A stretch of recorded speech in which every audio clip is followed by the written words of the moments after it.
Un mois après le mariage de ma fille, le photographe m'a appelé et a chuchoté, « Monsieur, j'ai remarqué quelque chose de terrible sur les photos. Venez immédiatement, seul, et ne dites rien à votre fille. » Avant de continuer, veuillez vous abonner à la chaîne et nous dire d'où vous nous écoutez dans les commentaires. Le téléphone a sonné juste au moment où je m'asseyais avec mon café. Mardi matin, maison calme. Le rapport financier est allé sur mon bureau. Le genre de moment paisible que j'avais mérité après 40 ans à bâtir Reynolds Hardware. 3 magasins à travers Phoenix. De bonnes affaires, une bonne vie. J'ai failli ne pas répondre au numéro inconnu. Monsieur Reynolds. La voix de la femme tremblait. C'est Caroline Tornon. J'ai photographié le mariage de Jacqueline le mois dernier. Je dois vous voir immédiatement, seul. S'il vous plaît, ne le dites pas à votre fille. Ma main s'est crispée sur le téléphone. Qu'est-ce qui ne va pas? Je ne peux pas l'expliquer par téléphone, mais j'ai trouvé quelque chose sur les photographies. Quelque chose de très grave. L'air dans mon bureau a changé. Il est devenu plus rare, en quelque sorte. Quel genre de choses? Demain matin, 9 h, à mon studio en ville. S'il vous plaît, Monsieur Reynolds, venez seul. Avant que je puisse répondre, la voix de Wendy a explosé depuis la cuisine. Ben, je te l'ai déjà dit 3 fois. J'ai besoin de cette voiture. Ma Honda est embarrassante. Tu avais promis de lui demander aujourd'hui. Le rire de Benjamin a grondé depuis le salon, une émission de télévision hurlant en fond.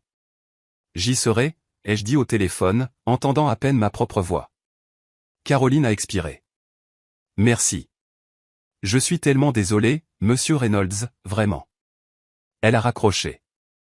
Je suis resté immobile à mon bureau, le téléphone toujours collé à mon oreille, fixant la photo encadrée sur mon mur. Jacqueline dans sa robe de mariée, radieuse. Samuel à ses côtés dans son smoking. Il y a un mois, 65 000 $ que j'avais dépensés pour cette journée. Chaque centime en valait la peine pour voir ma fille aînée heureuse. Quelque chose de très grave sur les photographies. Papa. Wendy est apparue à ma porte, un téléphone dans une main, les clés de voiture dans l'autre. Tu m'as entendu? J'ai besoin d'argent pour une nouvelle voiture. La Honda a 7 ans, et c'est humiliant. J'ai regardé ma plus jeune fille, 31 ans, vivant chez moi depuis 4 ans maintenant, temporairement, avait-elle dit en emménageant après son divorce. Benjamin avait suivi 6 mois plus tard. Pas de loyer, pas de date de fin. On en parlera plus tard, chérie. Plus tard. J'ai besoin d'aller chez le concessionnaire cette semaine. Mélissa a une nouvelle Lexus et je ne peux pas continuer à me montrer dans cette épave. Je me suis retourné vers mon écran d'ordinateur. Les chiffres se sont brouillés. Papa, tu m'écoutes? Plus tard. Wendy. Elle a soufflé et a disparu. Ses pas ont martelé les escaliers. Une porte a claqué. J'ai pris mon café. Froid maintenant. Par la fenêtre de mon bureau, la matinée de Paradise Valley s'étendait, lumineuse et sans nuages. La chaleur de juillet commençait déjà à monter. Tout semblait normal. Mais quelque chose n'allait pas. La journée s'est écoulée lentement. J'ai essayé de me concentrer sur les rapports d'inventaire, les projections trimestrielles, les horaires de paie. Mon esprit revenait sans cesse à la voix tremblante de Caroline. Le mariage avait été parfait, n'est-ce pas? Jacqueline rayonnait. Samuel avait été attentionné. La cérémonie au jardin botanique, la réception dans ce complexe hôtelier haut de gamme, tout était élégant, de bon goût, cher. Qu'est-ce qui pouvait bien clocher avec les photographies? Vers midi, Benjamin est entré dans mon bureau sans frapper. Il ne frappait jamais. Il entrait comme si l'endroit lui appartenait. Salut, PA. Wendy dit que tu fais des manières pour la voiture. Je n'ai pas levé les yeux de mon ordinateur. J'ai dit qu'on en discuterait plus tard. Ouais, mais elle y tient vraiment. Peut-être que tu devrais juste lui donner l'argent, pour avoir la paix. Il s'est appuyé contre le cadre de ma porte, les bras croisés. 38 ans, pas de travail. Vivant de l'allocation de ma fille, ce qui signifiait vivre à mes crochets. Benjamin, je travaille. Bien sûr, bien sûr. Je disais juste ça. Femme heureuse, vie heureuse, non? Il a souri et est parti. femme heureuse. Il n'avait jamais épousé Wendy. 4 ans ensemble, vivant dans ma maison, et il ne pouvait pas se donner la peine de l'officialiser. Mais il avait des opinions sur la façon dont je devais dépenser mon argent. Je me suis levé et je suis allé à ma fenêtre. En bas, ma piscine scintillait, inutilisée. La maison d'amis où Wendy et Benjamin séjournaient se trouvait à l'autre bout de la propriété. Entrée séparée, cuisine complète, 2 chambres. Je l'avais fait construire en pensant que des petits-enfants en visite pourraient l'utiliser un jour. Pas de petits-enfants, juste Wendy et Benjamin. L'après-midi a glissé vers le soir. J'ai réchauffé des restes de pâtes, j'ai mangé seul au comptoir de ma cuisine pendant que Benjamin occupait mon salon et que Wendy appelait quelqu'un en vidéo à l'étage, son rire perçant à travers le plafond. À 19h30, on a sonné à ma porte. Jacqueline se tenait sur mon perron, parfaite comme toujours. Blazer sur mesure, genre de créateur, ce sourire qu'elle avait hérité de sa mère. Mon aînée, ma réussite, directrice marketing, belle maison, enfin, un appartement pour le moment, mariée à Samuel Fischer, banquier d'affaires. Salut, papa. Elle m'a embrassé sur la joue et est passée devant moi pour entrer dans la maison. J'étais dans le quartier. J'ai pensé m'arrêter. De Paradise Valley à son appartement de Scottsdale, ce n'était pas le quartier, mais je ne l'ai pas mentionné. Elle s'est installée sur mon canapé, a croisé les jambes, a regardé le salon comme si elle l'évaluait. Comment vas-tu? Tu as l'air fatigué. Longue journée, les affaires. Elle a pris une photo encadrée sur ma table d'appoint. Elle et Wendy, enfant. L'a étudiée. L'a reposée, légèrement décentrée. Samuel et moi cherchons une maison. Nous avons trouvé un endroit incroyable à Scottsdale. 4 chambres, piscine, vue sur la montagne. Absolument parfait. Je me suis assis dans le fauteuil en face d'elle, j'ai attendu. Le problème, c'est qu'il faut agir vite. Le marché est compétitif en ce moment. Nous avons besoin d'aide pour la compte. Elle a souri chaleureusement. 40 000 $. Tu comprends, n'est-ce pas? Après tout ce que tu as dépensé pour le mariage, c'est juste pour compléter le tableau. Pour nous aider à commencer notre vie ensemble correctement. 40 000 $, dit comme si elle me demandait d'emprunter mon camion. Quelque chose s'est serré dans ma poitrine. Ce sentiment de vide de tout à l'heure s'est amplifié. 40 000 $, ai-je répété. C'est un problème? Une légère pointe est apparue dans sa voix. Si légère que la plupart des gens ne l'auraient pas remarqué. Papa, nous devons agir vite. Le marché est compétitif. Je pensais que tu voudrais nous aider à commencer notre vie ensemble correctement. J'ai regardé ma fille. Je l'ai vraiment regardée. Les vêtements de marque, les ongles manucurés, la chaleur étudiée qui n'atteignait pas tout à fait ses yeux. Laisse-moi y réfléchir, chérie. Son sourire a vacillé une seconde. Réfléchir, papa. C'est important. Samuel et moi. Je dois d'abord examiner certaines choses. Elle s'est levée brusquement. D'accord, mais ne prends pas trop de temps. Nous ne pouvons pas perdre cette maison. Elle a attrapé son sac à main, m'a embrassé à nouveau sur la joue, plus froidement cette fois. Je t'aime, papa. Appelle-moi bientôt. J'ai regardé sa Mercedes s'éloigner, debout sur le seuil de ma porte. 40 000 $, annoncé comme si j'avais déjà accepté, comme si mon argent était son argent. Le rire de Benjamin a résonné depuis le salon, les meilleurs moments sportifs sur ma télévision, sa bouteille de bière laissant des traces de condensation sur ma table basse. Je suis rentré, mais quelque chose avait changé. La maison semblait différente. Ou peut-être que je la voyais clairement pour la première fois. Mon téléphone était sur la table du hall où je l'avais laissé.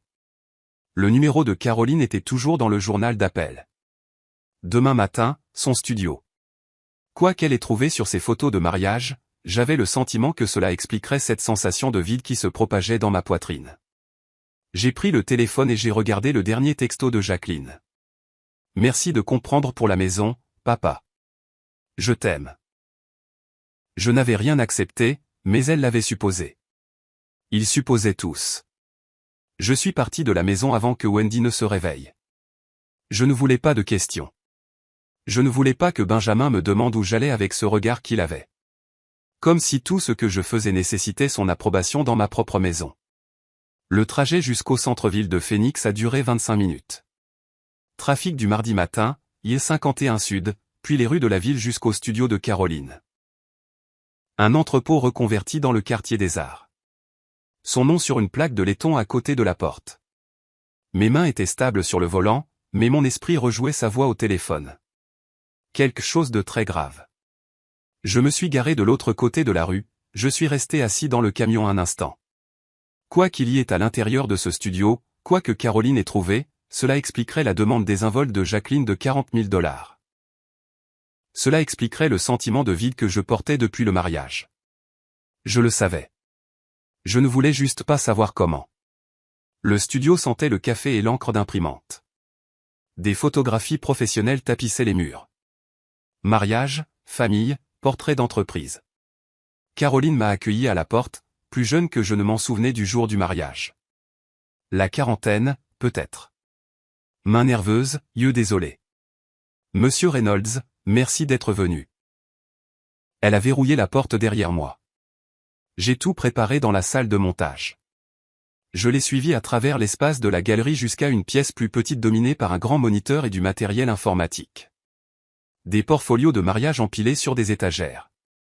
La fenêtre donnait sur une ruelle. La lumière du matin filtrait à travers une vitre poussiéreuse. Puis-je vous offrir un café, de l'eau? Je vais bien. Je n'allais pas bien. S'il vous plaît, montrez-moi simplement.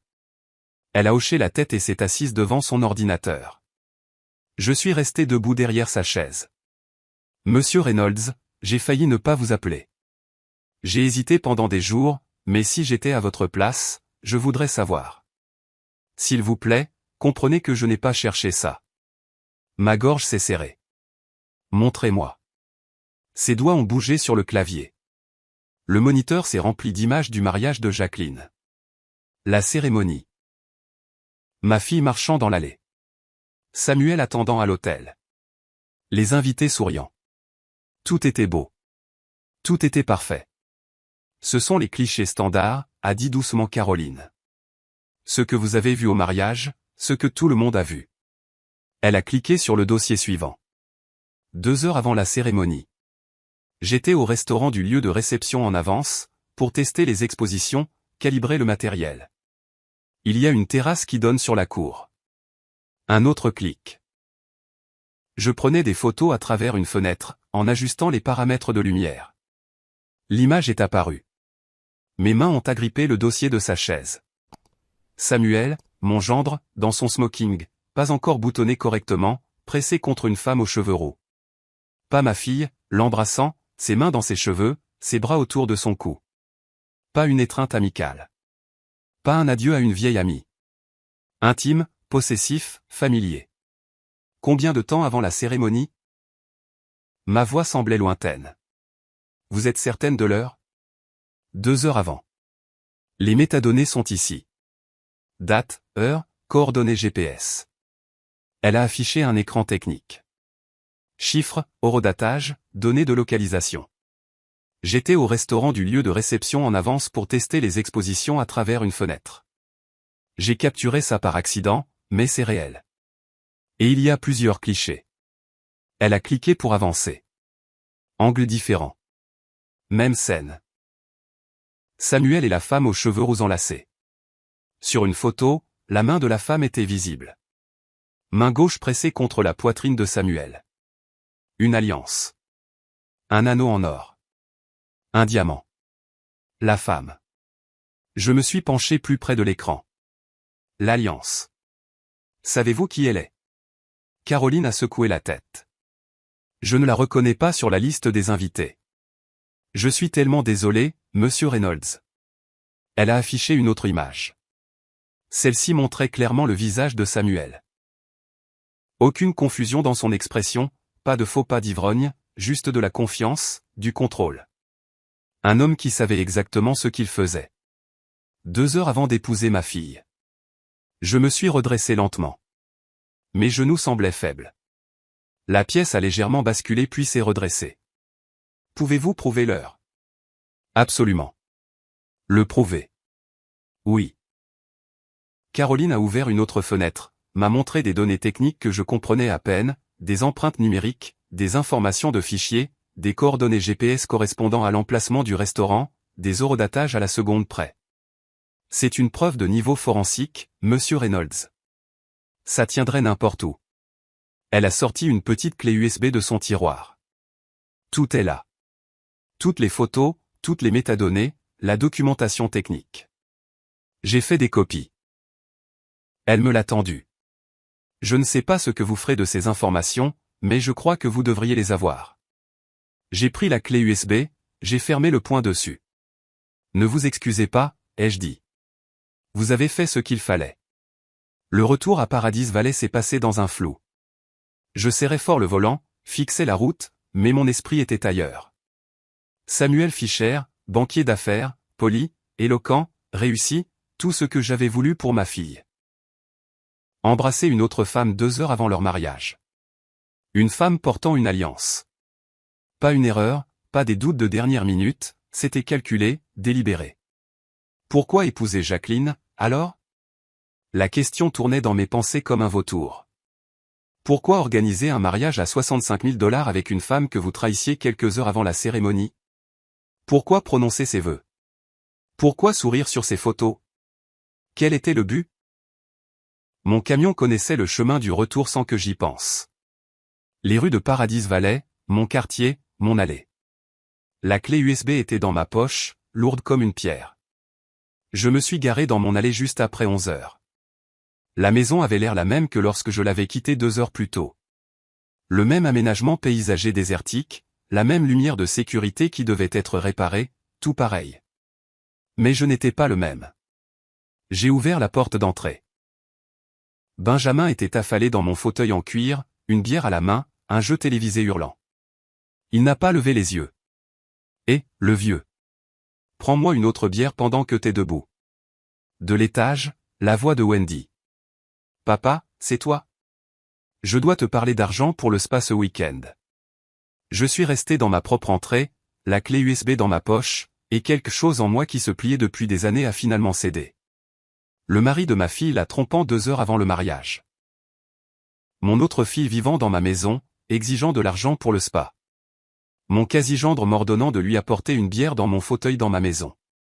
J'ai fermé la porte derrière moi avec un clic silencieux. Ils pensaient que j'étais le même homme qui était parti ce matin. Ils avaient tort. Le sommeil était impossible. Je suis resté assis dans mon bureau après minuit, la clé USB de Caroline sur le bureau à côté de mon ordinateur portable. Chaque fois que je fermais les yeux, je voyais ces photographies. Le visage de Samuel, confiant, pas coupable, pas confus, confiant. J'ai ouvert mon ordinateur portable et j'ai affiché le tableur du budget du mariage. 65 000 $ que j'avais dépensés. Lieu, traiteur, photographe, fleurs, orchestre, tout ce qu'elle voulait, mais elle avait insisté sur une chose en particulier. Des cadeaux en espèces. Pas de liste de mariage, pas de grille-pain ou de service en porcelaine. Papa, nous partons de zéro. Nous avons besoin de flexibilité. L'argent liquide est plus pratique. J'avais pensé qu'elle était mature, pratique. Maintenant, je me demandais ce pourquoi j'avais réellement payé. J'ai attrapé un bloc-notes et j'ai commencé à écrire des chiffres, des dates, des détails qui semblaient soudainement faux. La liste des invités comptait 200 personnes, principalement mes associés, mes amis, des gens qui connaissaient Jacqueline depuis l'enfance, chaque enveloppe à la réception. Je me souvenais de la table des cadeaux qui débordait. Jacqueline avait engagé quelqu'un spécifiquement pour les collecter, les compter, les cataloguer. 45 000 $ en espèces et en chèques. Elle m'avait dit le total la semaine après le mariage, en riant de leur bonne fortune. Samuel et moi sommes si bénis, papa. Tout le monde a été si généreux. J'ai noté ce chiffre, je l'ai entouré. Puis je me suis souvenu d'autre chose. Mon partenaire commercial, Marcus Chen, avait remis un chèque directement à Samuel lors de la réception. Bienvenue dans la famille, mon fils. Commence ta vie comme il se doit. J'étais là. 15 000 $. Marcus était riche, généreux envers les gens qu'il respectait. Samuel avait empoché ce chèque et avait souri. Merci, monsieur. Nous n'oublierons pas cela. 60 000 $ au total d'un seul mariage pour un couple supposé démarrer dans la vie. Pourquoi épouser Jacqueline, alors? J'ai fixé cette question sur mon bloc-notes. Si Samuel avait une femme portant une alliance, pourquoi organiser une cérémonie à 65 000 $? Pourquoi sourire sur ses photos? Pourquoi prononcer ses vœux? Sauf si les vœux n'avaient pas d'importance. Sauf si l'argent en avait. Mon estomac s'est noué. La nuit s'est éternisée. J'ai fait du café vers 3 heures du matin, je suis resté à la fenêtre de ma cuisine, regardant les collines sombres du désert. Quelque part à Scottsdale, Jacqueline dormait à côté de l'homme qui l'avait trahi quelques heures avant leur mariage. Ou peut-être qu'elle savait. Peut-être qu'elle s'en fichait.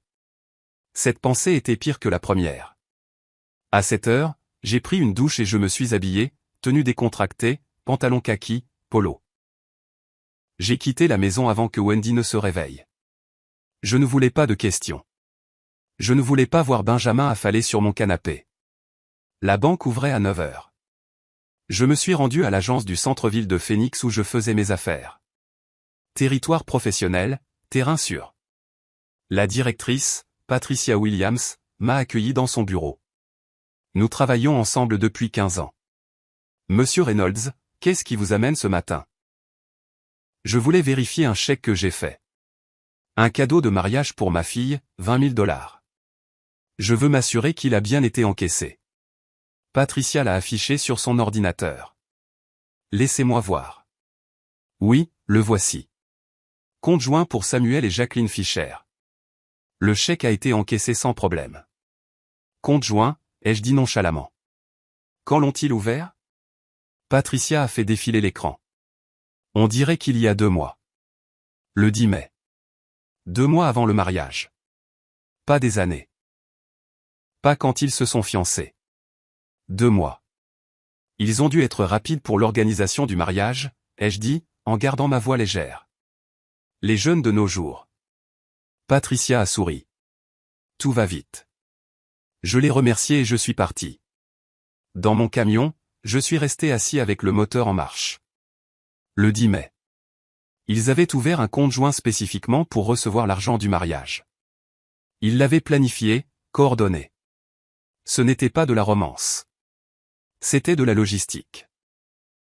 J'ai conduit jusqu'à la maison dans le trafic de fin de matinée, l'esprit en ébullition. La maison semblait calme quand je suis entré dans le garage. La voiture de Benjamin était là. Une vieille Camry qu'il refusait d'entretenir. Toujours à demander de l'argent pour la réparer. Je suis entré par la porte du garage menant à la cuisine. J'avais l'intention d'aller directement à mon bureau. Puis j'ai entendu la voix de Wendy de l'étage. Ouais, papa a l'air suspect ces derniers temps. Sa voix portait depuis le palier du 2e étage. Conversation téléphonique. Volume trop fort. La façon dont elle parlait toujours. Je ne sais pas différent, en quelque sorte. Mais ne t'inquiète pas, sœurette. Ben et moi pouvons tenir encore 6 mois facilement. D'ici là, il cédera et nous achètera ce condo juste pour se débarrasser de nous. Je me suis figé dans le couloir. La voix de Jacqueline est sortie du haut-parleur du téléphone. Wendy l'avait mis à plein volume, en riant. Parfait. J'ai encore 2 mois à jouer à la femme heureuse. Ensuite, je demande le divorce. La moitié de ces cadeaux m'appartient légalement en Arizona. Samuel a déjà accepté un partage à 60/40. Les 45 000 $ les plus faciles que j'ai jamais gagnés. Ma main a trouvé le mur, pour me stabiliser. Wendy a ri. Et la petite amie de Sam ne sait même pas pour le plan. C'est parfait. Papa est tellement occupé à être fier de ton mariage. Il ne voit rien. Garde-le distrait, a dit Jacqueline. Fais-lui croire que tu as besoin de quelque chose de gros. De cette façon, quand je demanderai la compte pour la maison, ça ne semblera pas excessif en comparaison. Je m'en occupe déjà. Je lui ai demandé une nouvelle voiture hier. Il avait l'air agacé. Mais il finira par céder. Il le fait toujours. Je me suis reculé. Silencieux, prudent. Chaque pas mesuré jusqu'à ce que j'atteigne mon bureau. J'ai fermé la porte, je me suis appuyé contre elle. Mes mains tremblaient. 2 filles, toutes 2 menteuses, toutes 2 m'utilisant. L'une planifiant un divorce pour voler l'argent du mariage. L'autre squattant ma maison. Faisant passer le temps jusqu'à ce que je les achète. Jouer à la femme heureuse. Les 45 000 $ les plus faciles que j'ai jamais gagnés. J'avais failli laisser faire. Failli signer à Jacqueline ce chèque de 40 000 $ pour l'acompte de sa maison. Failli. Je me suis assis devant mon ordinateur, j'ai tapé « Avocat immobilier Phoenix Arizona ».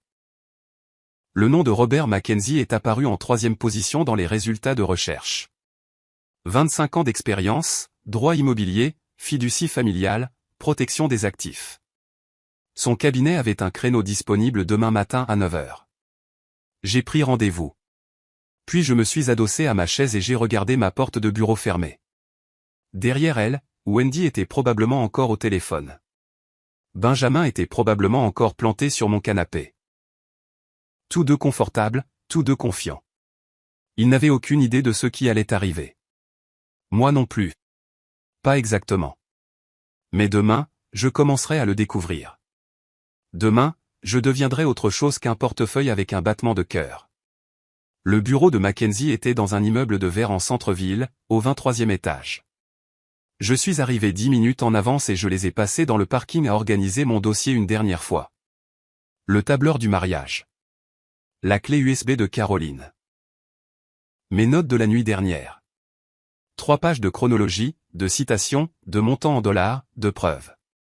La montée en ascenseur m'a semblé plus longue qu'elle ne l'était. J'avais pris des décisions commerciales pendant 40 ans, négocié des contrats avec des fournisseurs, géré des conflits d'employés, surmonter des ralentissements économiques. Ça ne devrait pas être différent, mais ça l'était. C'était ma famille, mes filles. Les portes de l'ascenseur se sont ouvertes. Non, pas ma famille. Plus maintenant. Elles avaient fait ce choix quand elles m'avaient transformé en une transaction. La réception était professionnelle. Bureau en verre, fauteuil en cuir, art abstrait que je ne comprenais pas mais que je reconnaissais comme cher. Une femme a levé les yeux de son ordinateur. Monsieur Reynolds, Monsieur Mackenzie est prêt à vous recevoir. Son bureau avait des fenêtres du sol au plafond donnant sur Phoenix, un bureau en acajou, des livres de droit tapissant un mur, des diplômes et des certificats du barreau encadrés. Robert Mackenzie s'est levé à mon entrée, la cinquantaine, les tempes grisonnantes, une poignée de main ferme. Monsieur Reynolds, veuillez vous asseoir. Puis-je vous offrir un café? Oui, noir. Il a versé d'une carafe sur la crédence, m'a tendu une tasse en céramique, s'est installé derrière son bureau. J'ai examiné votre formulaire d'admission. Vous avez mentionné des problèmes immobiliers et des affaires familiales. Dites-moi ce qui se passe. Commencez où cela vous semble le plus logique. J'ai posé mon dossier en manille sur son bureau. L'ai ouvert méthodiquement. Il y a un mois, j'ai payé pour le mariage de ma fille, 65 000 $. Il y a 3 jours, le photographe m'a montré des photos de mon gendre avec une autre femme 2 heures avant la cérémonie. Hier, j'ai découvert que le mariage de ma fille était une arnaque pour collecter des cadeaux en espèces et les partager. Le stylo de Mackenzie s'est arrêté au-dessus de son bloc-notes. Quand vous dites planifier, vous avez des preuves que votre fille et son mari avaient l'intention de divorcer dès le début? J'ai surpris une conversation téléphonique de ma plus jeune fille avec sa sœur. Citation, encore 2 mois et je demande le divorce. La moitié des cadeaux est légalement à moi. Samuel a déjà accepté un partage à 60/40. Ce sont les mots exacts de ma fille. J'ai fait glisser la clé USB sur son bureau. Les photos de l'affaire sont ici. Métadonnées incluses. Horodatage, coordonnées GPS, tout. Mackenzie a inséré la clé dans son ordinateur, a cliqué sur les fichiers. Son expression n'a pas changé, mais sa mâchoire s'est légèrement crispée. Et votre plus jeune fille, Wendy? Elle vit dans ma maison depuis 4 ans, avec son petit ami. Pas de loyer, pas de bail, des demandes d'argent constantes. J'ai sorti mes notes manuscrites. L'appel téléphonique d'hier, elle a dit à Jacqueline qu'il tiendrait encore 6 mois jusqu'à ce que je leur achète un condo. Mackenzie a pris des notes, a entouré des détails spécifiques, a souligné, 4 ans, et, pas de bail. Monsieur Reynolds, en Arizona, la loi sur la propriété est très claire. Votre maison est votre propriété. S'il n'y a pas de contrat de location écrit, et vous avez indiqué qu'il n'y en a pas, vous avez le droit d'entamer une procédure d'expulsion. Le délai standard est de 30 jours après un avis écrit. Et ma plus jeune fille, son petit ami, ils y vivent depuis 4 ans sans payer de loyer. Peuvent-ils contester cela? Pas avec succès. Sans bail, ils sont essentiellement des invités qui ont abusé de leur séjour. La loi de l'Arizona protège les propriétaires. L'avis de 30 jours est une courtoisie, pas une négociation. Quelque chose s'est détendu dans ma poitrine. Une courtoisie, pas une négociation. Mackenzie a sorti un livre épais de son étagère. Le code de la propriété de l'Arizona, ouvert à une section marquée, l'a tourné pour que je puisse lire. Je me suis penché en avant, j'ai parcouru le texte juridique, exigences de location résidentielle, délai de préavis, procédure d'expulsion. C'est simple, a dit Mackenzie. Nous rédigeons un avis formel. Vous le remettez en main propre ou par courrier recommandé. Ils ont 30 jours pour quitter les lieux. S'ils refusent, nous déposons une requête auprès du tribunal pour leur expulsion. Étant donné l'absence de tout contrat de location, les juges statuent rapidement sur ces cas. Et pour le reste? J'ai levé les yeux du livre. Mes actifs, mon entreprise. Je ne veux pas qu'ils obtiennent quoi que ce soit quand je ne serai plus là. Ils ont clairement montré que je ne suis qu'une ressource pour eux. Mackenzie a fermé le code de la propriété. C'est là qu'une fiducie irrévocable devient précieuse. Nous transférons vos actifs, maison, participation commerciale, épargne, dans une fiducie gérée par un fiduciaire professionnel. Vous gardez le contrôle de votre vivant, mais après votre décès, la distribution suit vos instructions. C'est beaucoup plus difficile à contester qu'un simple testament. Plus difficile à contester, ai-je répété. Presque impossible si elle est correctement structurée. Un testament peut être contesté. Les gens invoquent une influence indue, une incompétence mentale, toutes sortes d'arguments.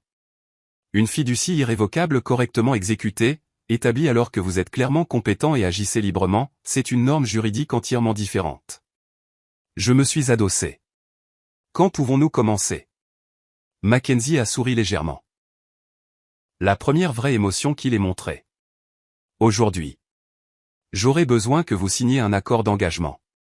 Mes honoraires pour ce travail, les avis d'expulsion, la révision du testament et la création complète de la fiducie seront de $8 500.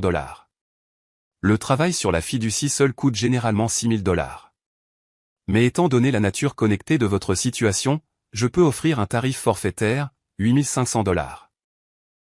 J'avais dépensé $65 000 pour un faux mariage, $45 000 supplémentaires collectés par ma fille et son mari complice.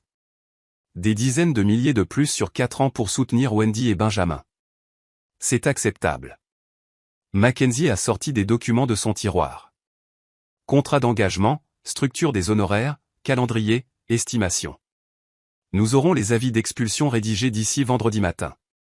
Vous les remettrez ce week-end. Je recommande de le faire en personne, pour qu'il n'y ait aucun doute sur la réception. Après la remise, le compte à rebours de 30 jours commence. Ils doivent quitter les lieux à cette date ou faire face à une expulsion légale. Et la fiducie? 2 à 3 semaines pour un transfert complet des actifs. Je travaillerai directement avec vos institutions financières. Nous aurons besoin des relevés actuels de tous les comptes, des titres de propriété, des documents de propriété de l'entreprise.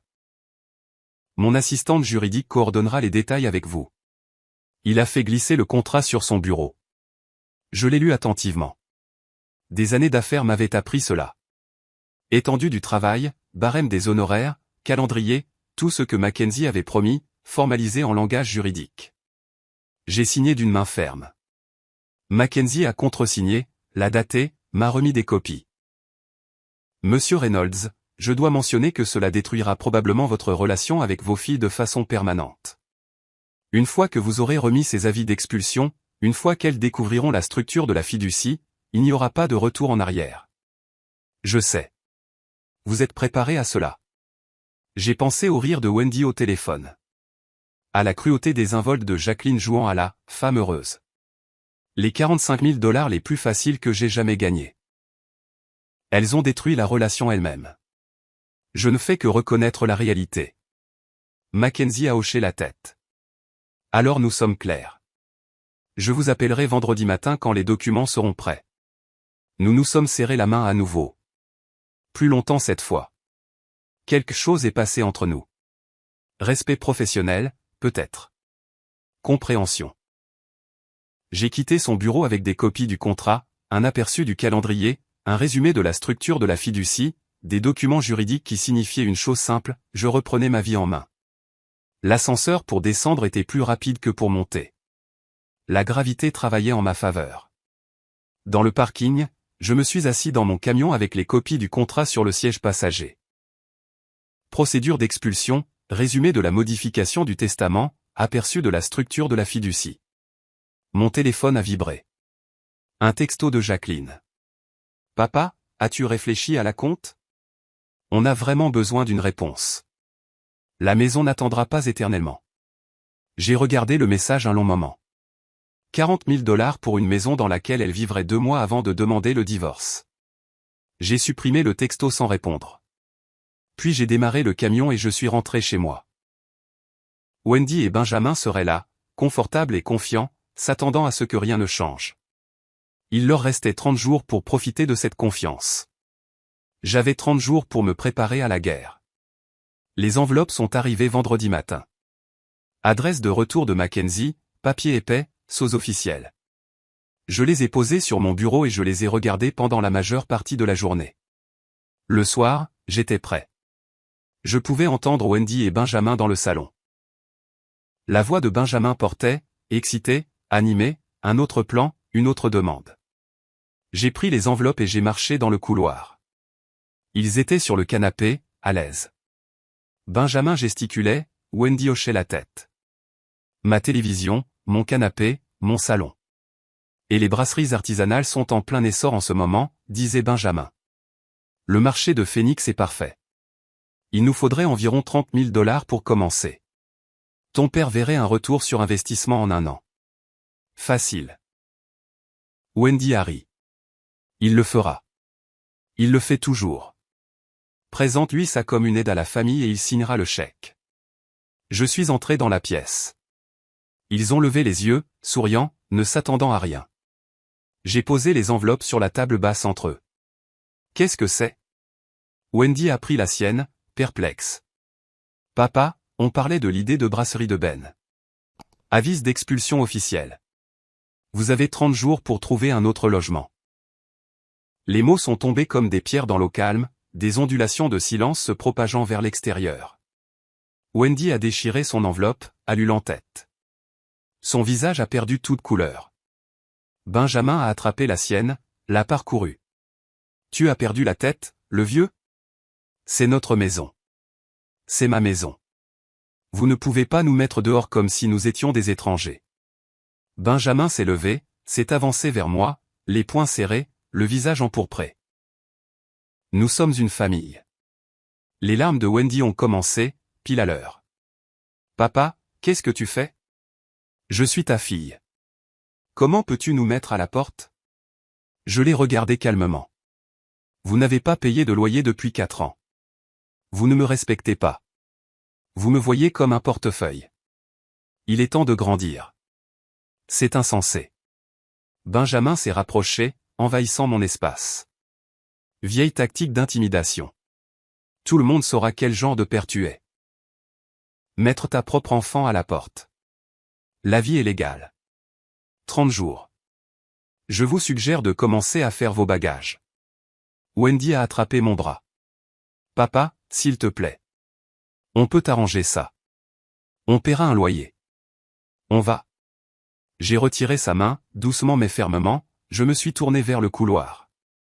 Tu le regretteras. La voix de Benjamin m'a suivi. Tu le regretteras. Je suis allé à mon bureau, j'ai fermé la porte, je l'ai verrouillée avec un clic audible. Derrière moi, le chaos a éclaté. Les lamentations de Wendy, les cris de Benjamin, des meubles qui raclent. Je me suis assis à mon bureau et j'ai écouté. Leur panique était de la musique. 10 minutes ont passé. Les cris se sont calmés pour devenir des chuchotements intenses. Puis la voix de Wendy à nouveau. Plus aiguë. Appel téléphonique. J'ai collé mon oreille à la porte. Il nous a donné des papiers d'expulsion. 30 jours. Pause. Jacqueline qui répond. Je ne sais pas ce qui s'est passé. Il était froid, comme si nous étions des étrangers. Pause plus longue. Nous devons faire quelque chose. La voix de Jacqueline est passée par le haut-parleur du téléphone. Calme, stratégique. Je ne pouvais pas distinguer les mots, mais le ton était clair. En mode planification. D'accord. Oui, demain. Amen Samuel. On va trouver une solution. Encore des murmures. Puis la voix de Benjamin, plus basse mais venimeuse. Il va le regretter. Je suis retourné à mon bureau et j'ai ouvert mon ordinateur portable. Mackenzie avait envoyé des documents cet après-midi. Documents de création de la fiducie, stratégie de protection des actifs. Il pensait que c'était à propos de la maison. Il n'avait aucune idée que je protégeais tout. Mon téléphone a vibré. Un texto de Jacqueline. Papa, Wendy m'a appelé. Nous devons parler. Je passe demain avec Samuel. Ça a été trop loin. Je l'ai lu 2 fois. Ils se regroupaient, se coordonnaient, sur le point de lancer leur contre-attaque. Laissez-les venir. J'ai sorti un calendrier et j'ai marqué la date. Jour 1 sur 30. Le compte à rebours avait commencé.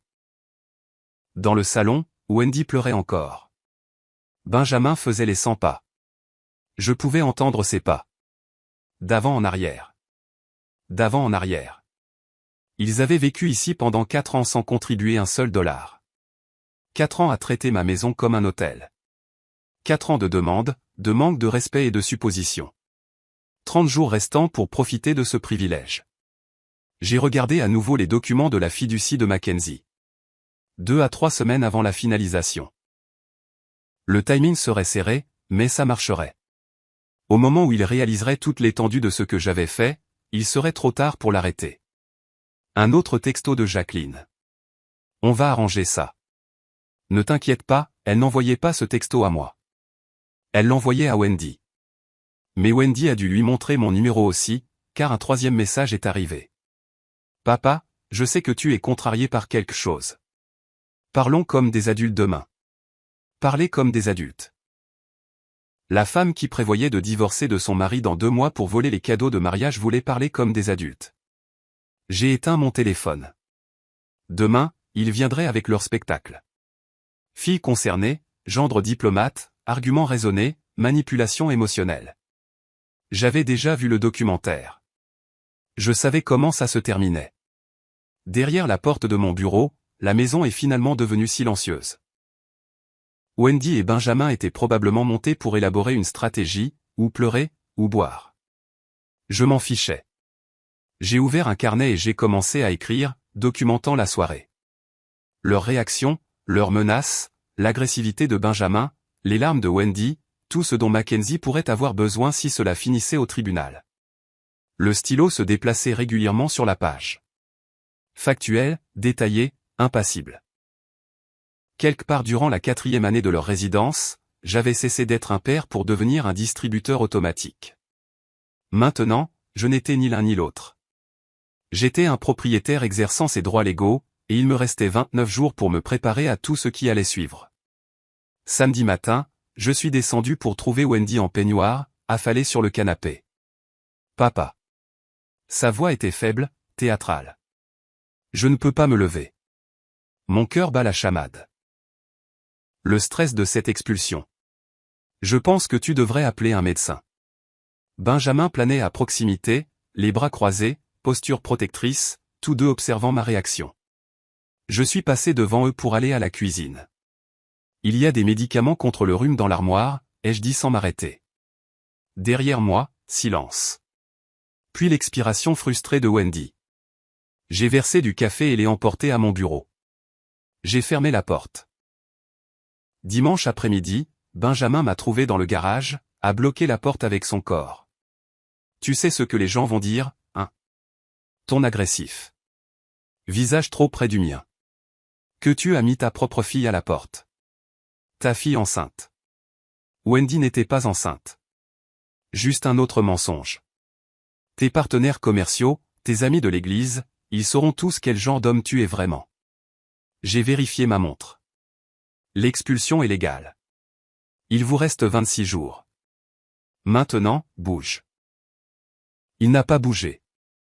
Nous sommes restés là pendant 10 secondes. 20, sa mâchoire travaillait, les poings serrés. Finalement, il s'est écarté. Je suis monté dans mon camion et j'ai conduit jusqu'à la quincaillerie. Je suis resté là pendant 3 heures, à vérifier l'inventaire, à parler au directeur, à être n'importe où sauf à la maison. Quand je suis rentré ce soir-là, une enveloppe était posée sur mon comptoir de cuisine. En tête manuscrit, proposition. Je l'ai ouverte. L'écriture de Benjamin, liste détaillée. Opportunité d'investissement, partenariat pour une brasserie artisanale. Capital initial requis, 50 000 $. Conditions, Wendy et Benjamin restent résidents. Paie un loyer nominal de 500 $ par mois. Rembourse l'investissement en 5 ans. 50 000 $, contre les 30 qu'il avait mentionnés vendredi soir. Le désespoir gonflait les chiffres. J'ai tout lu. 2 pages. Projection financière sortie de nulle part. Promesse de rendement. Garantie d'harmonie familiale. En bas, cela résout tout. Nous restons, vous profitez. La famille reste unie. Je l'ai plié, je suis allé dans le salon où ils attendaient, et je la leur ai rendue.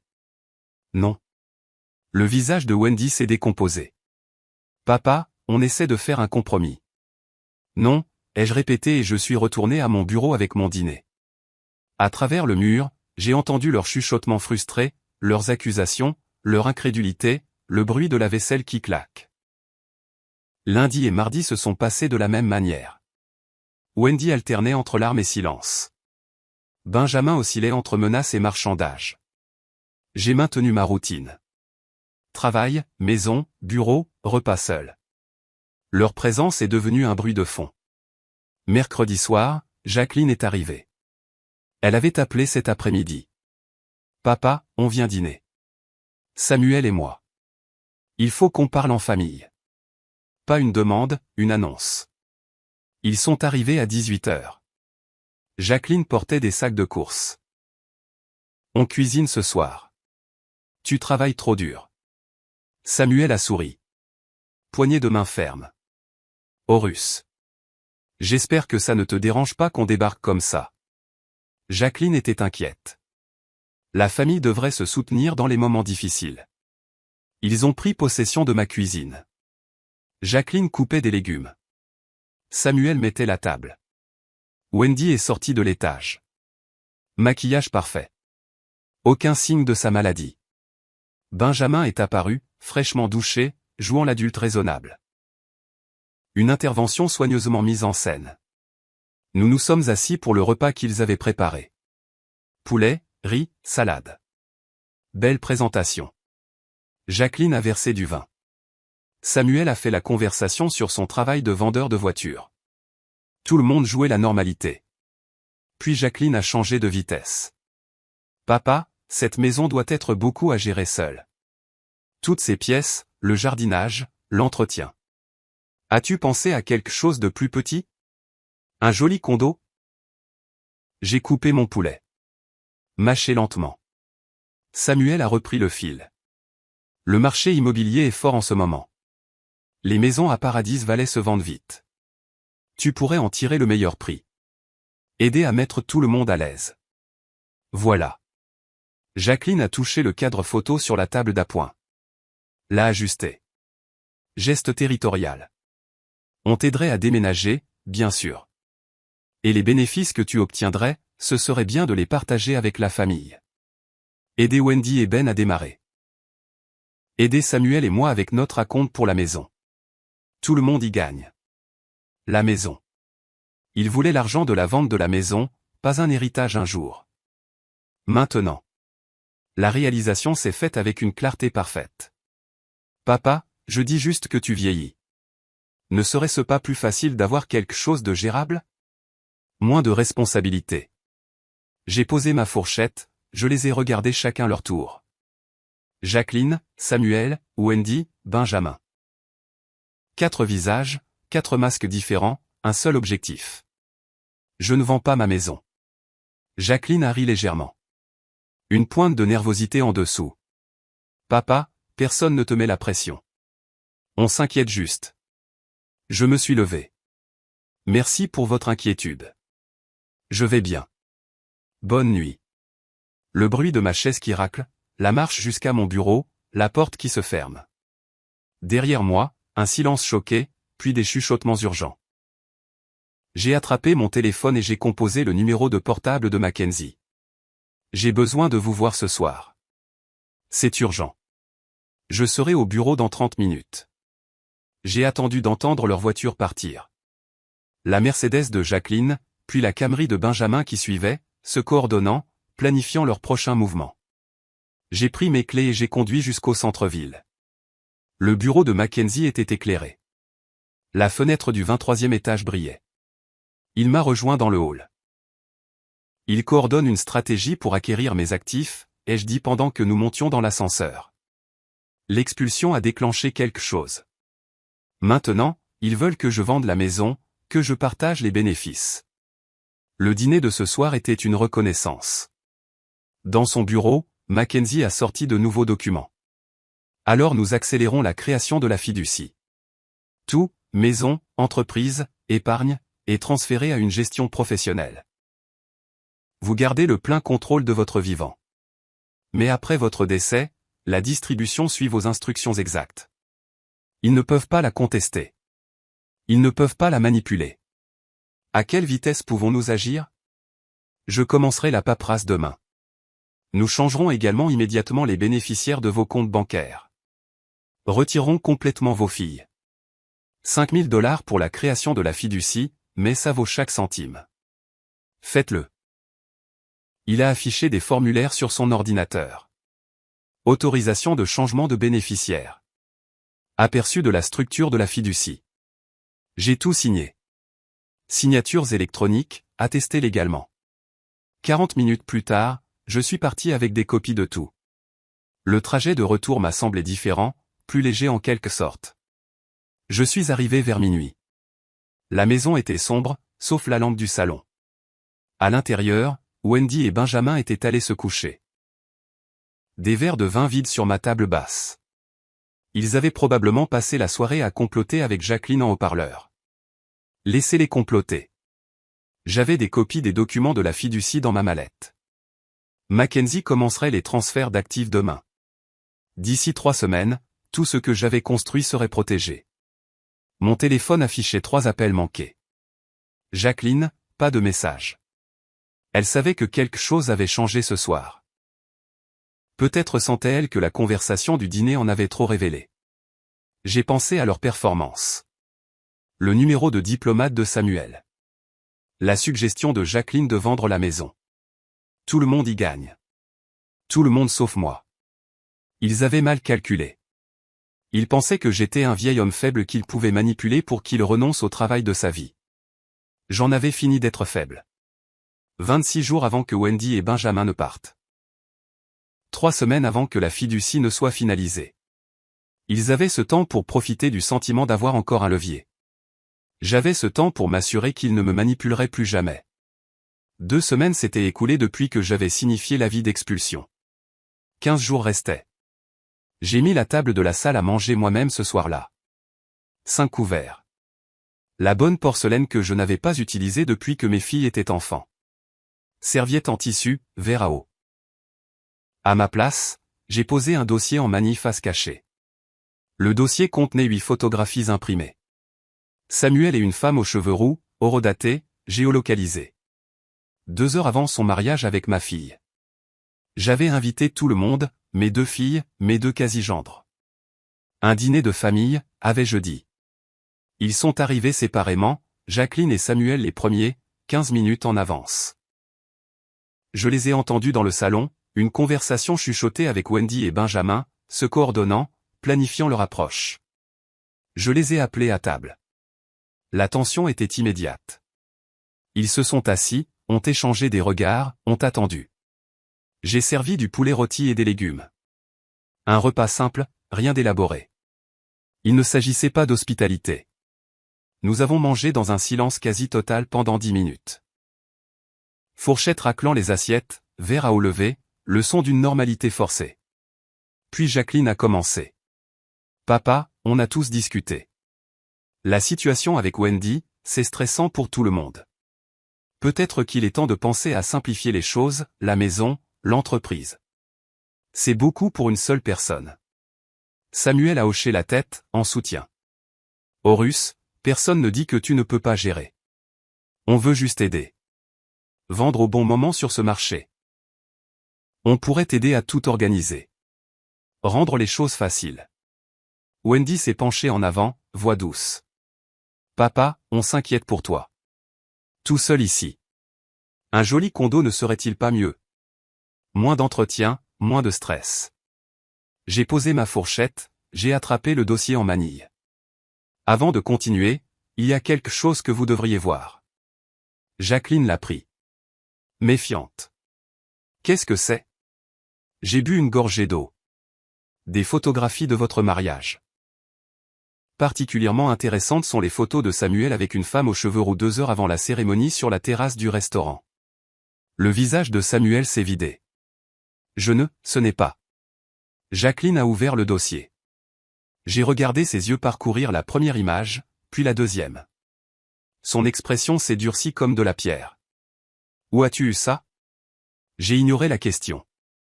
J'ai aussi surpris une conversation téléphonique entre toi et Wendy. Laisse-moi citer. Encore 2 mois et je demande le divorce. La moitié des cadeaux est légalement à moi. Samuel a déjà accepté un partage à 60/40. Ce sont tes mots exacts, Jacqueline. La main de Wendy a volé à sa bouche. Benjamin s'est à moitié levé. Tu nous as espionnés. Tu n'avais pas le droit. J'ai levé une main, paume vers l'extérieur. Arrête. Benjamin s'est assis. J'ai créé une fiducie irrévocable.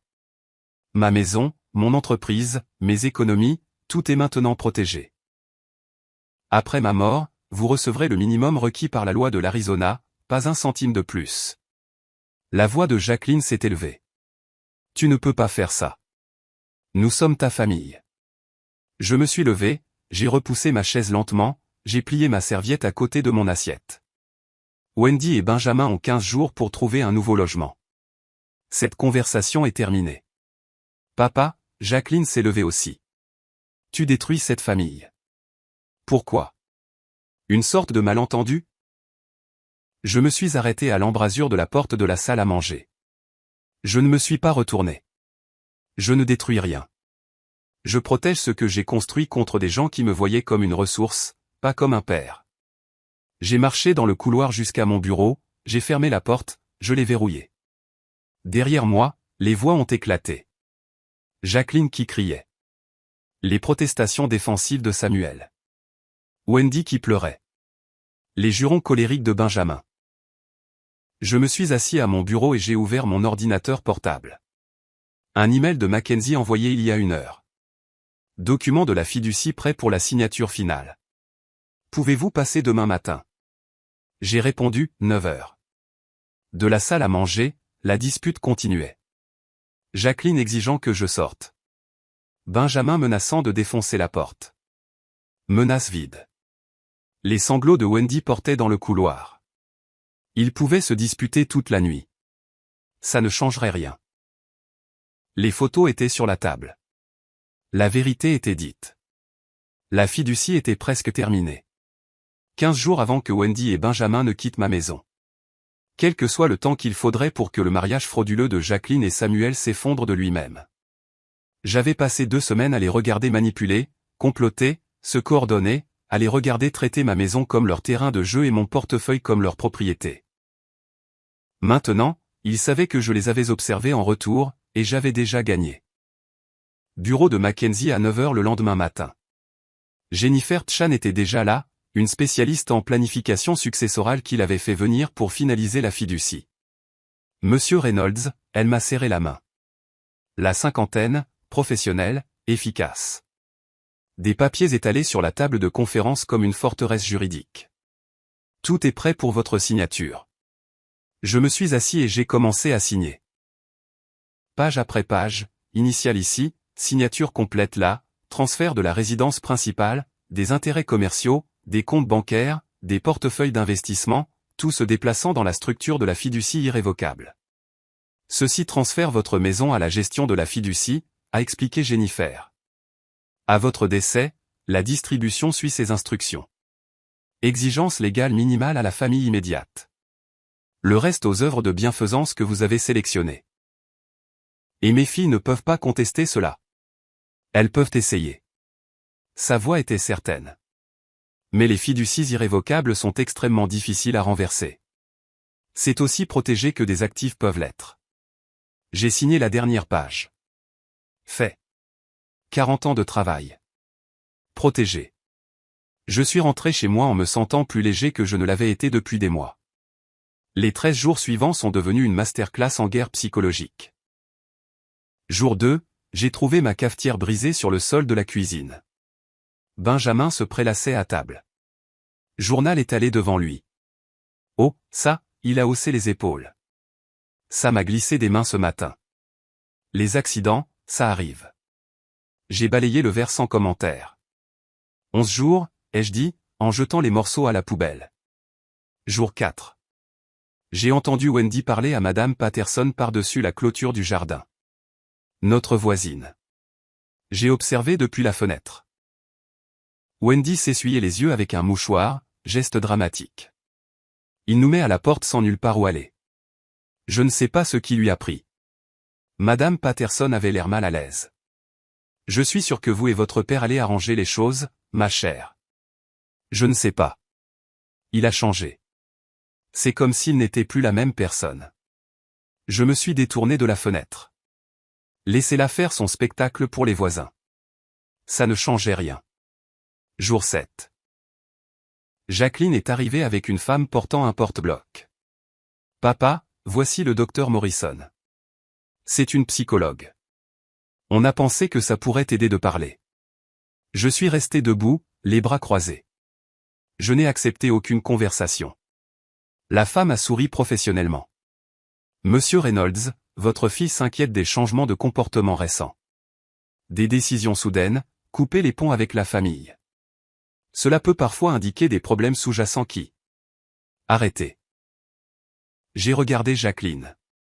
Dehors, toutes les deux, maintenant. Papa, elle essaie d'aider. Si seulement tu écoutais. C'est ma maison. Vous partez. Elles sont parties. Jour 10. Je suis rentré du magasin pour trouver la porte de mon bureau légèrement entr'ouverte. Je la fermais toujours complètement. Sur mon bureau, les documents de la fiducie étaient exactement là où je les avais laissés. Presque exactement. Le coin était plié différemment. Quelqu'un les avait parcourus. Ce soir-là, Wendy était plus silencieuse que d'habitude. Benjamin n'arrêtait pas de la regarder. Il savait maintenant. Il savait vraiment. La fiducie était réelle. L'argent était parti. Jour 12. Wendy a frappé à la porte de mon bureau. L'après-midi. Benjamin n'était pas avec elle. Papa, on peut parler? Juste nous deux. J'ai fait un geste vers la chaise. Elle s'est assise, un mouchoir déjà à la main, les yeux rouges. J'ai réfléchi à tout. Tu avais raison à propos de Ben, sur la façon dont nous avons vécu. Il n'est pas une bonne influence pour moi. Je le vois maintenant. J'ai attendu. J'ai fait de terribles erreurs. Je te demande, je te supplie de me pardonner. Une autre chance. Je pourrais changer. Je pourrais être la fille que tu mérites. La performance était impeccable. Voix tremblante, posture vulnérable, penchée en avant. Toutes les techniques de manipulation de son arsenal. J'ai laissé le silence s'étirer. Je l'ai regardé. Vraiment regardé. Si tu avais vraiment réalisé tes erreurs, Wendy, tu ne serais pas venu ici demander le pardon comme une transaction. Tu serais venu sans rien attendre en retour. Mais tu demandes la maison, de l'argent, que je change d'avis sur la fiducie. Non, je veux juste. Tu veux que je croie que Benjamin t'a corrompu, que tu es une victime. Mais je vous ai entendu au téléphone avec Jacqueline planifier ça. Vous riez, toutes les deux, de me manipuler. Son visage a changé. Les larmes se sont arrêtées. La voix est devenue dure. Très bien. Très bien. Tu veux être seul? Sois seul. Mais ne t'attends pas à ce qu'on se soucie de ce qui t'arrive. Je ne me suis pas levé, je n'ai pas réagi. 8 jours, Wendy, commence à faire tes bagages. Elle s'est retournée et est sortie. La porte a claqué assez fort pour faire trembler le cadre. À travers le plafond, je l'ai entendu marteler les escaliers. La voix de Benjamin qui questionnait. Puis la réponse en colère de Wendy, des mots étouffés, mais le ton clair. Elle lui disait que ça n'avait pas marché, que je ne céderais pas, qu'il devait réellement trouver un appartement. La réalité qui finissait par percer. J'ai sorti mon calendrier. 8 jours avant la date limite d'expulsion. Mackenzie avait déjà pris des dispositions avec le shérif s'il refusait de partir volontairement. Mon téléphone affichait un texto de Jacqueline. J'espère que tu es heureux. Tu as détruit cette famille. Je l'ai supprimé sans répondre. Le document de la fiducie était dans le tiroir de mon bureau, signé, notarié, classé. Chaque actif que j'avais passé 40 ans à construire, protégé. La maison était à moi. L'entreprise était en sécurité. Mon testament reflétait mes choix, pas leurs attentes.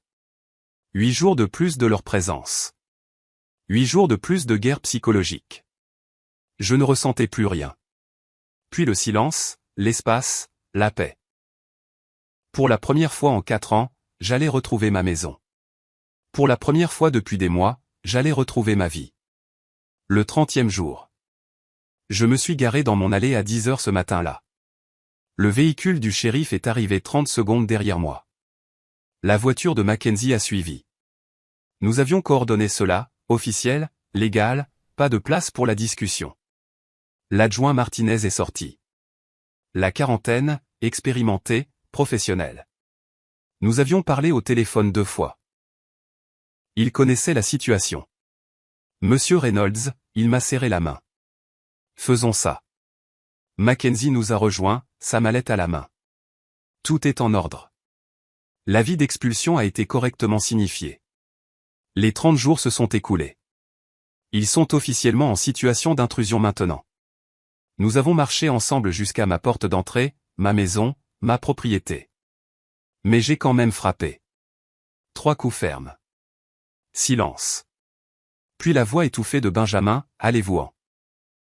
Vous ne pouvez pas faire ça. Martinez s'est avancé, la main posée sur sa ceinture de service. Monsieur, c'est l'adjoint Martinez du bureau du shérif du comté de Maricopa. Je suis ici pour faire appliquer un ordre d'expulsion légale. Ouvrez la porte maintenant ou je serai forcé de l'ouvrir moi-même. Cela devient une intrusion criminelle. C'est votre choix. Une longue pause. Une discussion chuchotée à l'intérieur. Puis la porte s'est entr'ouverte. Le visage de Wendy est apparu. Yeux rouges. Expression de défi essayant de masquer la panique. Martinez a poussé la porte plus largement. Est entré professionnellement. Mackenzie et moi avons suivi. Le salon ressemblait à une zone de guerre. Des vêtements éparpillés partout. Des boîtes de pizza empilées sur ma table basse. Des canettes de bière. Le chaos. Mais pas de carton de déménagement. Rien de prêt. Vous n'aviez pas l'intention de partir, n'est-ce pas? Martinez a inspecté la pièce, prenant des notes. Très bien, vous avez 2 heures pour récupérer vos effets personnels. C'est-à-dire les vêtements, les objets personnels, pas de meubles, pas d'accessoires. Le compte à rebours commence maintenant. 2 heures? La voix de Wendy est montée dans les aigus. C'est impossible. Vous avez eu 30 jours, madame. 2 heures, c'est généreux. Benjamin est apparu de la cuisine, mal rasé, en colère. C'est insensé. Nous avons des droits. La voix de Mackenzie a tranché. Vous n'avez aucun droit sur cette propriété. Pas de bail, pas de contrat de location, pas de titre de propriété. C'est le dernier jour. Benjamin m'a regardé. Tu fais vraiment ça? À ta propre fille. Je n'ai pas répondu. Pas besoin. Martinez a vérifié son téléphone. 2 heures à partir de maintenant. Ce qui a suivi a été un chaos au ralenti. Wendy fourrant frénétiquement des vêtements dans des sacs poubelles, pleurant par intermittence. Benjamin jetant des choses dans un sac de sport avec des mouvements agressifs, marmonnant des jurons sous son souffle. Après tout ce qu'on a fait pour lui, a dit Benjamin assez fort pour que je l'entende. Vivre seul dans cette immense baraque comme un avare. La voix de Martinez s'est faite plus sèche. Monsieur, c'est la propriété de Monsieur Reynolds. Je vous suggère de vous concentrer sur vos bagages et de garder vos commentaires pour vous. Je suis resté dans l'embrasure de la porte, j'ai regardé, je n'ai pas aidé, je n'ai pas parlé, j'ai simplement été le témoin de leur démantèlement de leur résidence non autorisée, morceau par morceau. Wendy a essayé de croiser mon regard à plusieurs reprises. Le manuel de la manipulation était toujours ouvert, mais j'avais mémorisé chaque page, je connaissais chaque astuce, je ne tombais dans aucun piège. 2 heures plus tard, ils ont porté les derniers sacs jusqu'à leur voiture. Une vieille berline, cabossée, déjà en difficulté financière. À la voiture, Wendy s'est retournée. Dernière tentative. Tu le regretteras. Quand tu seras seul et que tu auras besoin d'aide, ne viens pas pleurer chez nous. J'ai rencontré ses yeux, calmes, certains. Je ne le ferai pas, ils sont partis, la voiture de Wendy disparaissant dans la rue, emportant avec elle leur présence, leurs exigences, leurs manipulations. Je suis resté sur le seuil de ma porte, ma maison, vraiment la mienne, pour la première fois en 4 ans. Martinez m'a remis des papiers. Ils sont officiellement partis. S'ils reviennent sans permission, appelez immédiatement. C'est une intrusion criminelle. Merci, adjoint. Mackenzie m'a serré la main. Bien joué, Horus. La plupart des gens cèdent avant ce stade. Vous avez tenu bon. Après leur départ, j'ai traversé la maison lentement. Le salon où Benjamin s'était vautré. La cuisine où Wendy avait exigé de l'argent. L'étage, où ils avaient occupé la chambre d'amis comme des rois permanents. Vide maintenant. Tout. À moi. Ce soir-là, mon téléphone a sonné. Jacqueline. J'ai hésité à répondre, mais la curiosité l'a emporté. Oui. J'espère que tu es satisfait. Sa voix était de glace. Tu as détruit cette famille. Tout ce que nous avions. Est-ce que ça en valait la peine? J'ai regardé la photo de famille sur l'étagère. Une vieille photo, une autre époque, d'autres personnes. Je n'ai pas détruit la famille, Jacqueline. J'ai arrêté de la laisser me détruire. Silence. Puis sa voix s'est légèrement brisée. Tu as changé. Je ne sais même plus qui tu es. Je suis la même personne. J'ai juste arrêté de prétendre que je ne remarquais pas qu'on se servait de moi. On verra combien de temps tu tiendras seul. Tu auras besoin de nous un jour ou l'autre. Elle a raccroché. J'ai posé le téléphone. 3 jours plus tard, il a vibré avec un texto d'un numéro inconnu. Samuel. Je l'ai lu, debout dans ma cuisine. Horus, j'ai vu les photos. Je sais que tu sais. Écoute, Jackie était aussi au courant de ma relation. Tout ce mariage était un arrangement. On divorce de toute façon. Je te demande de ne pas t'en mêler. Je peux faire en sorte que ça vaille la peine pour toi. 10 000 $ pour laisser ça se dérouler tranquillement. Je l'ai lu une fois, je l'ai supprimé, j'ai bloqué le numéro. Jacqueline avait été au courant de la liaison depuis le début.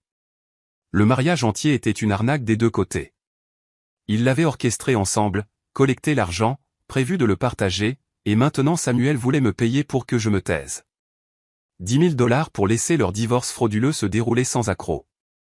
J'ai regardé mon salon, les meubles que j'avais choisis, le silence que j'avais gagné, l'espace que j'avais reconquis. Il y a 4 ans, j'avais ouvert ma porte à Wendy et Benjamin temporairement. Je les avais laissés prendre le contrôle de ma maison, de ma paix, de ma vie. J'avais payé pour un mariage qui était une transaction commerciale, signé des chèques qui finançaient des combines, cru que j'aidais ma famille alors que je finançais ma propre exploitation. Maintenant, la maison était vide, à part moi. Wendy et Benjamin étaient partis. Jacqueline avait coupé le contact. Samuel envoyait des pots de vin désespérés que je ne daignerais pas honorer d'une réponse. Je suis allé à la fenêtre. Le soleil se couchait sur Paradise Valley, peignant le désert en or. Ma maison, ma vie, mes choix. Ils pensaient avoir gagné quand ils avaient emménagé. Quand ils manipulaient, quand ils complotaient. Ils avaient tort. Fin août. Je suis assis sur ma terrasse avec mon café du matin, regardant le soleil grimper sur Paradise Valley. L'air est déjà chaud. Mais ici, sur le flanc de la colline, une brise le rend supportable. Calme. Complètement calme, à l'exception des oiseaux et du bourdonnement lointain de la ville en contrebas. 3 semaines depuis l'expulsion. 3 semaines à vivre seul dans ma maison. Ma vraie maison, pas un bâtiment que je partageais avec des locataires pleins de ressentiments qui m'appelaient papa. La cafetière fonctionne. Benjamin avait brisé l'ancienne dans un accès de rage passive-agressive. Je l'avais remplacé le lendemain de leur départ. Petite chose, mais ça comptait. Tout fonctionnait maintenant. La télécommande de la télévision restait là où je la posais. Mon fauteuil dans le salon ne contenait que moi. Le réfrigérateur contenait la nourriture que j'avais achetée, que je mangeais à mon propre rythme sans que quelqu'un exige que je paie ses courses. Des choses simples, des choses révolutionnaires. Wendy a appelé 2 fois cette semaine. J'ai laissé les 2 appels aller sur la messagerie vocale, j'ai supprimé les messages sans les écouter. Elle et Benjamin avaient trouvé un appartement bon marché en périphérie. Benjamin avait un travail régulier. Il se débrouillait. Sans mon argent, sans ma maison. Bien. Jacqueline avait aussi appelé une fois, il y a 2 semaines, pour demander de l'argent. J'ai besoin d'aide pour un acompte après le divorce. Juste 20 000 $. Tu es mon père. J'avais dit un seul mot. Non. Puis j'avais raccroché. Pas d'explication, pas de culpabilité, juste une limite. Elle et Samuel avaient divorcé comme prévu. Le tribunal avait démêlé la situation de leur cadeau de mariage. Tous 2 ont perdu de l'argent en avocat. Justice ironique. Ils avaient comploté pour collecter de l'argent liquide, et avaient fini par le dépenser en frais de justice pour diviser ce qui restait. Le facteur est arrivé en milieu de matinée. J'ai récupéré le courrier, je l'ai ramené sur la terrasse. Une enveloppe du cabinet de Mackenzie. Papier épais. Je l'ai ouverte avec mon coupe-papier. Documents finaux de la fiducie. Tous déposés, tous sécurisés. Monsieur Reynolds, commençait la lettre. Tous les documents de la fiducie ont été finalisés et déposés auprès de l'État. Vos intérêts commerciaux ont été transférés à la gestion de la fiducie. Les instructions de distribution de la succession sont sécurisées. Vous gardez le plein contrôle de votre vivant avec une protection à toute épreuve par la suite. Je l'ai lu 2 fois, puis je l'ai mise de côté. Terminé. Forteresse juridique construite. Patrimoine protégé. Vie reconquise. Mon téléphone était posé sur la table à côté du livre d'apprentissage de la guitare sur lequel je travaillais. Mercredi, j'avais ma 3e leçon. J'avais toujours voulu jouer. 40 ans à me dire, un jour, quand j'aurai le temps. J'avais le temps maintenant. Vendredi, je faisais du bénévolat au centre pour personnes âgées, effectuant des réparations. Mon expertise en quincaillerie était utile, aidant des gens qui en avaient besoin, qui l'appréciaient, qui ne l'exigeaient pas comme un droit acquis. Le téléphone a sonné. Numéro inconnu. J'ai failli ne pas répondre, puis je l'ai fait. Ici Horus. Monsieur Reynolds. Une voix de femme familière. C'est Caroline Tornon, la photographe du mariage de votre fille. J'espère que je ne vous dérange pas en appelant. J'ai pensé à vous, je me demandais comment les choses s'étaient terminées. Caroline, la femme qui m'avait montré la vérité. Caroline, non, vous ne me dérangez pas du tout. En fait, je suis content que vous ayez appelé. Soulagement dans sa voix. Je n'étais pas sûr si je devais le faire. Ce jour-là dans mon studio à vous montrer ces photos, j'y ai pensé tellement de fois. J'espère que j'ai fait ce qu'il fallait. Vous l'avez fait. Vous l'avez absolument fait. Ces photos ont tout changé. Vous m'avez donné la vérité quand tout le monde me nourrissait de mensonges. Et comment vont les choses maintenant, si vous me permettez de demander? J'ai regardé la vallée, la lumière du matin, la paix. Les choses vont bien, Caroline. Pour la première fois depuis très longtemps, peut-être des années, les choses vont vraiment bien. Je suis si heureuse de l'entendre. Vous méritez la paix. Je me suis surpris.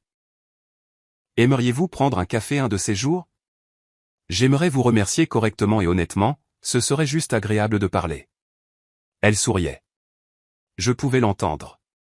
J'aimerais beaucoup. Que diriez-vous de la semaine prochaine? La semaine prochaine, c'est parfait. Après avoir raccroché, je suis resté sur la terrasse. Café avec Caroline la semaine prochaine. Une leçon de guitare mercredi. Bénévolat au centre pour personnes âgées vendredi. Inspection de l'entreprise jeudi. Une vie, une routine construite autour de ce que je voulais, pas de ce que les autres exigeaient. J'ai pensé au parcours, à l'appel de la photographe qui a brisé mes illusions, aux preuves, à la conversation surprise, aux consultations avec l'avocat, à l'avis d'expulsion, au dîner de famille où j'avais tout mis à nu, au dernier jour de guerre psychologique, au shérif à ma porte, chaque étape nécessaire, chaque limite essentielle. Mes filles pensaient que j'avais détruit la famille, que j'avais choisi la solitude plutôt que l'amour. Elles avaient tort. Je m'étais choisi moi-même plutôt que leur version de l'amour qui ressemblait étrangement à du vol. J'avais choisi la paix plutôt que l'obligation. J'avais choisi la vérité plutôt que des mensonges confortables. Le soleil est monté plus haut, réchauffant la terrasse. J'ai fini mon café. À l'intérieur, la guitare attendait. Une vie attendait. Un avenir construit sur des fondations honnêtes, pas sur des sables mouvants manipulateurs. Wendy rappellerait. Je le laisserai aller sur la messagerie vocale à nouveau. Benjamin pourrait envoyer un texto. Je le supprimerai. Jacqueline pourrait exiger. Je refuserai. Ils apprenaient à résoudre leurs propres problèmes. J'apprenais à les laisser faire. Les documents de la fiducie étaient sur mon bureau à l'intérieur. Chaque actif protégé. Chaque décision mienne. Je me suis levé et je suis allé à la balustrade de la terrasse. J'ai regardé Paradise Valley. Ma maison, ma vue, ma paix. Seul, oui, mais libre. Et pour la première fois depuis des années, peut-être pour la première fois de ma vie, c'était exactement ce que je voulais. Le prochain chapitre était à moi de l'écrire. Café avec quelqu'un qui ne voulait rien d'autre que la conversation. Musique de guitare faite pour mon propre plaisir. Réparation faite parce que j'ai choisi d'aider, pas parce que quelqu'un l'exigeait. Une vie vécue selon mes propres termes. La justice n'était pas la vengeance. C'était la protection. C'était des limites. C'était dire non quand non était la seule réponse saine. Je m'étais sauvé. Et ça valait tout. Si vous aimez cette histoire, veuillez aimer cette vidéo, vous abonner à la chaîne et partager vos impressions sur cette histoire dans les commentaires. Merci d'avoir regardé.